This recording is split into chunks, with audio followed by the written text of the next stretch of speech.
Hello and welcome to Afghanistan News Today. Today is Tuesday, the 8th of January 2025. Widespread reactions to the arrest of nearly 800 Afghan migrants in Islamabad. The Islamic Emirates Embassy in Pakistan has reported that nearly 800 Afghan citizens have been detained in Islamabad, Pakistan's capital. These individuals were allegedly detained, despite possessing visas and residency documents.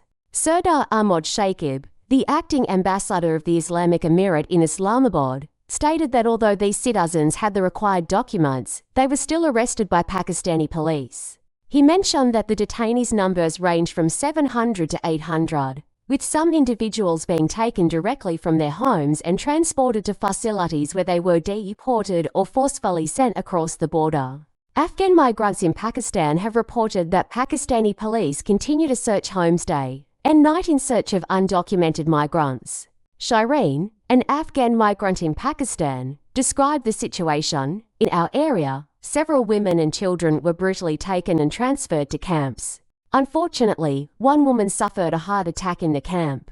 Abdullah Mohammed, a member of the Afghan Migrants Council in Pakistan, also shared, police raids have been continuing in migrant areas for the past 6 days, both day and night.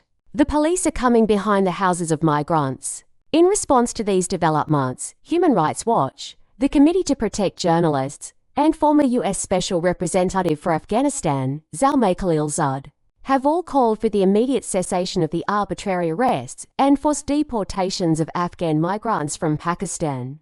Human Rights Watch stated, "We urge Pakistani authorities to immediately reverse these actions and enact laws that are in line with human rights standards, protecting the rights of refugees in the country, and ratifying the 1951 Refugee Convention and its protocols."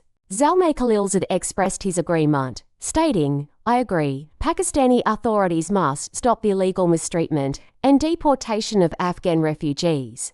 At the same time, Fasih Hudin Fetrat, Chief of Staff of Afghanistan's Ministry of Defense, speaking at a ceremony for land distribution to Afghan migrants in Daman district of Kandahar province, called on the host countries of Afghan migrants to cease the oppression against them. The arrests of Afghan citizens in Pakistan have intensified recently, coinciding with rising tensions and armed clashes along the disputed Durand Line between Afghanistan and Pakistan. In another research report, humanitarian crisis in Afghanistan continues to worsen. Afghanistan remains in the grip of a devastating humanitarian crisis, with millions of citizens struggling to survive amidst food shortages, lack of healthcare, and inadequate shelter. The country is grappling with the effects of prolonged drought, economic sanctions, and ongoing internal conflicts. Humanitarian organizations are calling for urgent international aid to help those in need. Interim government faces challenges in gaining international recognition.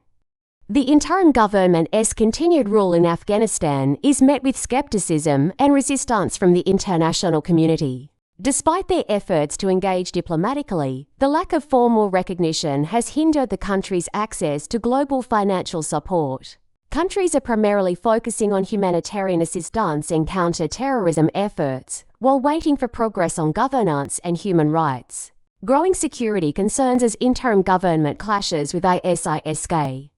Afghanistan's security situation remains volatile. Reports indicate rising clashes between interim government forces and ISIS-Khorasan and ISIS-K, particularly in eastern provinces like Kunar and Nangarhar. These ongoing confrontations are contributing to the instability, further complicating the lives of Afghan civilians. Restrictions on women's rights, a step backward. Women's rights in Afghanistan continue to be severely restricted under the interim government regime. Many girls' schools remain closed beyond the primary level, and women face increasing barriers to employment and public life. The international community is closely monitoring the situation, urging the interim government to honor promises made regarding women's education and rights. Economic decline and struggles to revive Afghanistan's economy. Afghanistan's economy is facing a deep recession, with little hope for recovery. The country remains heavily reliant on international aid, and with limited access to global financial systems, the economic outlook remains bleak. Local businesses are struggling, unemployment rates are high, and many Afghans are being forced into poverty. In a new report, Interim Government and the Unemployment Crisis in Afghanistan. From inability to create jobs locally to efforts to send workers abroad. Since the interim government's return to power in Afghanistan, the unemployment crisis has been rapidly expanding, leaving widespread consequences for the lives and livelihoods of families. The Afghanistan Workers' Union reports that the unemployment rate in the country has doubled since the interim government's return to power. Statistics from the union show that the unemployment rate among the youth and women has reached unprecedented levels. Currently, hundreds of workers line up daily at Kabul's intersections, hoping to find work, but they return home empty-handed by evening. The restrictive policies of the interim government have not only removed women from the workforce in Afghanistan, but have also led to the dismissal of thousands of young people, leaving them unemployed. Simultaneously, natural disasters such as floods and droughts, exacerbated by climate change, have caused an unprecedented rise in unemployment across the country. Interim government's inability to create jobs. In the more than 3 years since the interim government's return to power, they have proven incapable of addressing the unemployment crisis and creating jobs in Afghanistan. The group has failed to provide fair employment opportunities for the youth and citizens of Afghanistan. Although the interim government extensively advertised mining projects as a means to create jobs for thousands, it remains unclear how thousands of workers are being hired and what the recruitment process looks like.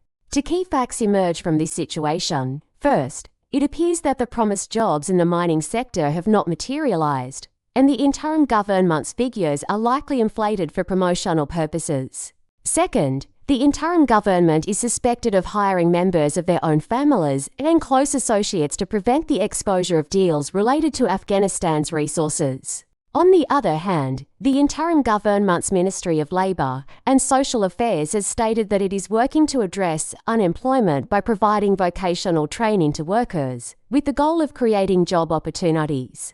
However, it remains unclear how many of Afghanistan's millions of unemployed youth will receive training, and whether this training will help them secure jobs and earn income in the future. Efforts to send workers abroad. The Ministry of Labour and Social Affairs of the interim government recently announced the organisation of a meeting to discuss the issue of sending Afghan workers abroad. During this meeting, several senior interim government officials, including Amir Khan Muchi, the acting head of the ministry, were present.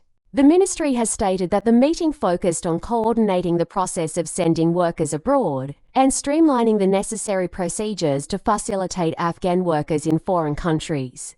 The ministry also mentioned that it was decided that each department should better fulfill its responsibilities to regulate and expedite the process of sending workers abroad and ensuring the necessary facilities for Afghan workers in foreign countries. However, the interim government did not specify which countries they plan to send workers to, or which countries they have engaged in discussions with regarding this initiative. The previous Afghan government had also promised to send workers to Qatar and other Arab nations, but it was unable to meet the necessary conditions before its fall. While the interim government are attempting to send workers abroad, their rule has already led to a mass migration of skilled workers, professionals, and intellectuals from Afghanistan, leaving the country in dire need of specialized human resources. Many of Afghanistan's professionals and intellectuals have sought refuge in neighboring countries, fleeing the interim government's discriminatory policies. Currently, nearly 700 Afghan doctors and specialists are living and working in Iran. Thanks for being with Afghanistan News Today. Till the next latest news, have a good time. Goodbye.